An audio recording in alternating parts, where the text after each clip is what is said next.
Auburn at number 2, Georgia. It is the Deep South's oldest rivalry. They are playing for the 728th time as they meet in Athens.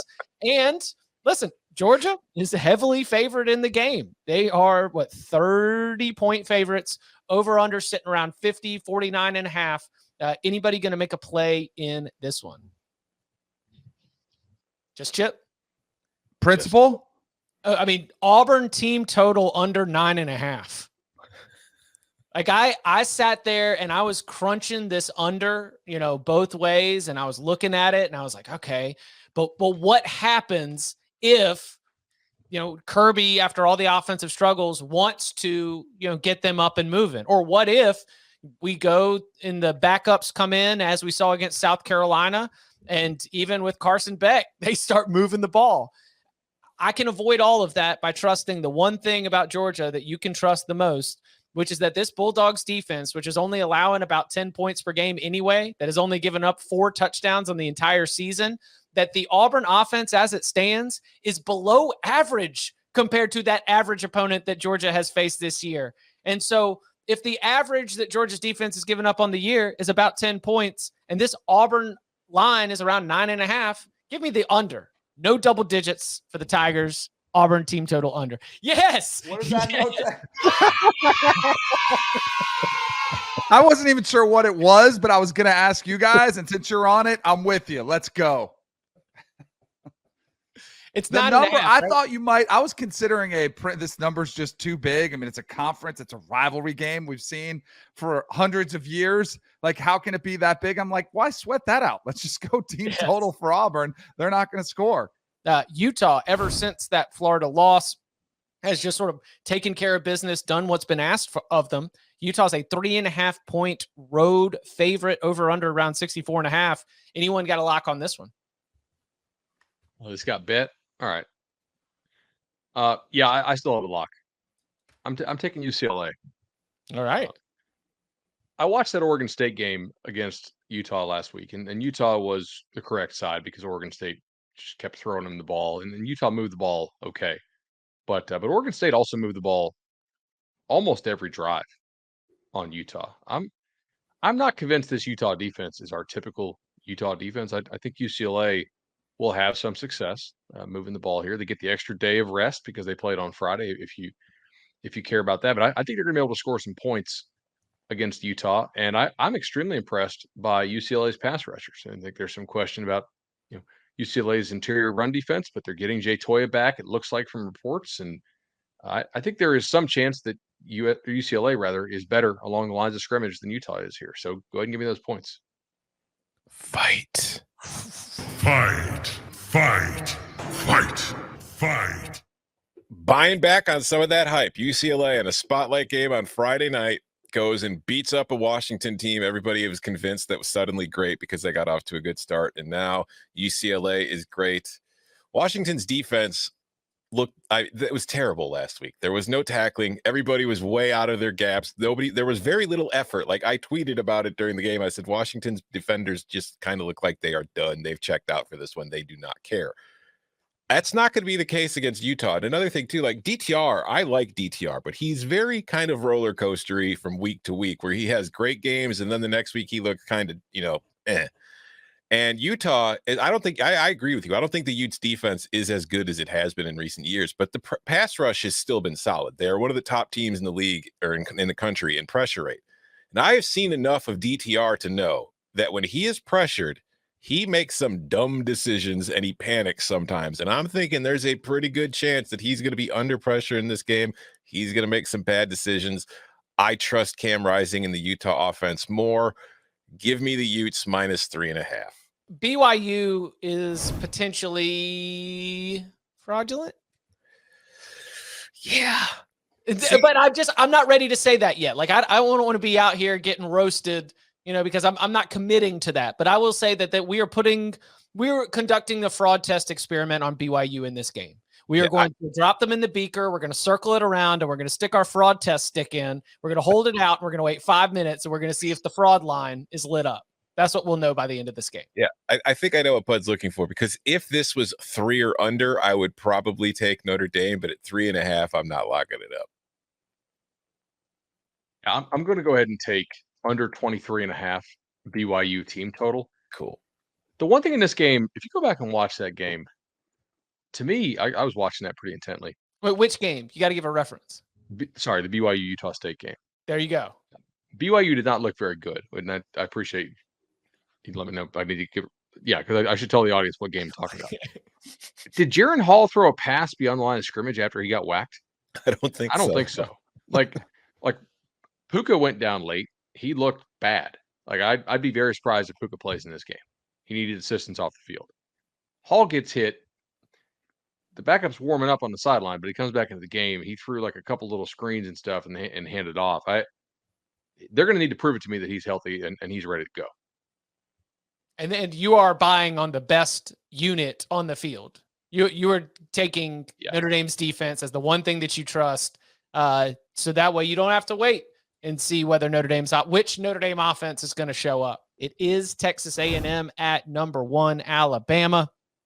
Jimbo Fisher, Nick Saban, they sowed the seeds of intrigue with their verbal spat back and forth, which, by the way, a little bit of fun pregame reading. I don't know how much they're going to go into it on the broadcast. I went back and looked at all the quotes. It was spicy.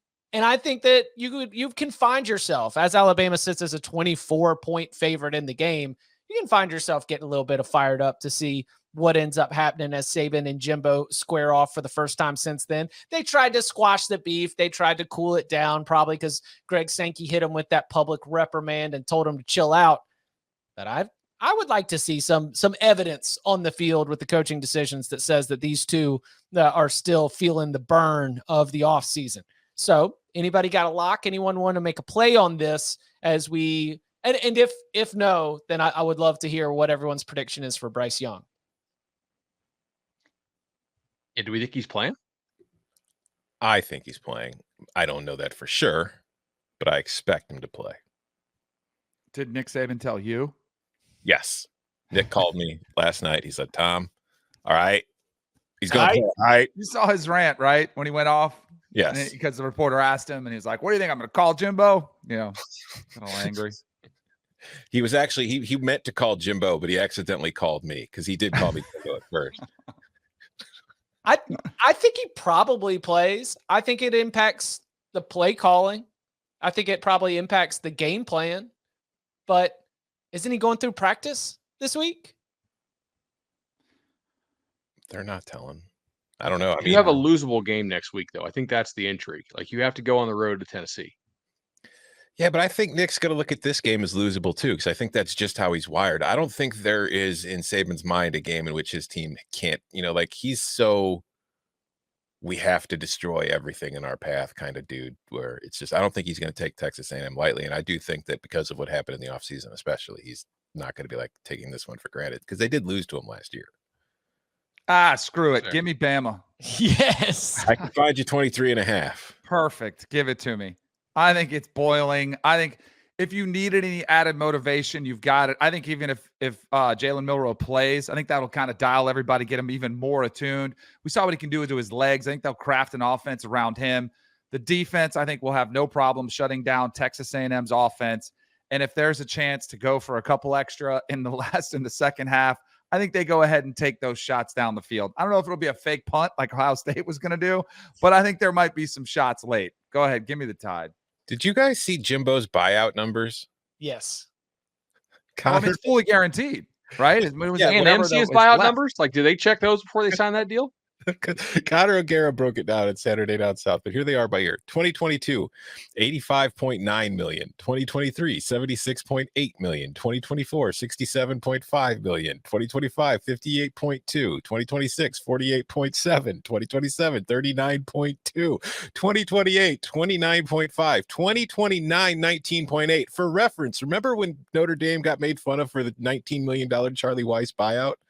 That is now 2029 for Jimbo's deal as far as the buyout. And then 2030, it's $10 million before it's nothing in 2031. So, we say that fully buyout guaranteed. Numbers, fully we guaranteed. say buyout numbers aren't real, but I think that one might be real. And here's the other thing, too. There is somebody who cares about Texas A&M who will bite the $77 million bullet next year if Texas A&M is going 8-4. You know that person exists. Is there a clause? They should have had a clause in there if you're not top 25 in total offense or something that you have to bring in an offensive coordinator. Because if they did that and brought in a young offensive mind, I think Texas A&M could be really dangerous. Jimbo would never sign that. When's the last time he's even been close to top 25 in total offense? Like Right. I don't. If I'm Jimbo's agent, I don't let him sign something that says you have to be top 60 in total offense. Like that, his units without Jameis are routinely like bottom 80 in total offense. So they're nowhere close to top 25. I don't know if I should, microphone this one, but David Gregg in the chat, someone said it was cheaper to hire a hitman than to buy him out. Somebody said that on Feinbaum, apparently. Feinbaum, yeah. Oh, really? Yeah, a Feinbaum caller. Yeah, we've hit that point Oh, boy. in the Jimbo Secret discourse. I also Things are going well. So I'm not going to lock this up, but the implied score here is 38-14. And that feels a little low. The Texas A&M Alabama games kind of get like they give me like a 45-28. They get and I know that Texas A&M's offense is so bad, but this is the man who put together a game plan to get Zach Calzada moving the ball against Alabama's defense. So my lean here is to the over, just because I think that Alabama is without a doubt going to get north of 40, and that looking at the way this game played out last year, maybe Jimbo empties the clip and figures out a way to be able to get a couple scores. So I would lean over, but no official lock for me on that one. Got a thought? 23.5 is the last number I would play. If there's 23.5 on the board, I'm here at Lopez's house doing some hurricane relief down here. So missed show yesterday, but I don't have all my screens up. If we can get 23.5, I'll pull the trigger on Bama, because if Bryce doesn't play, I think it's kind of a coin flip. If Bryce plays, I think the number's short, right? I'm a little bit worried about the look ahead to Tennessee next week, so I don't think they're going to be scoring a ton of points late, I guess. But I do think that A&M has a lot more injuries than people are focusing on, right? Everybody's focusing on Jimbo's offense. Everybody's focusing on Bryce. A&M's very banged up in the secondary too. Like once those guys went down, Mississippi State did whatever the hell they wanted every drive. So we got Danny and Bud on Alabama. Again, that is 8 p.m. Eastern time, the back end of an SEC on CBS doubleheader. You can watch it on CBS or stream on Paramount Plus.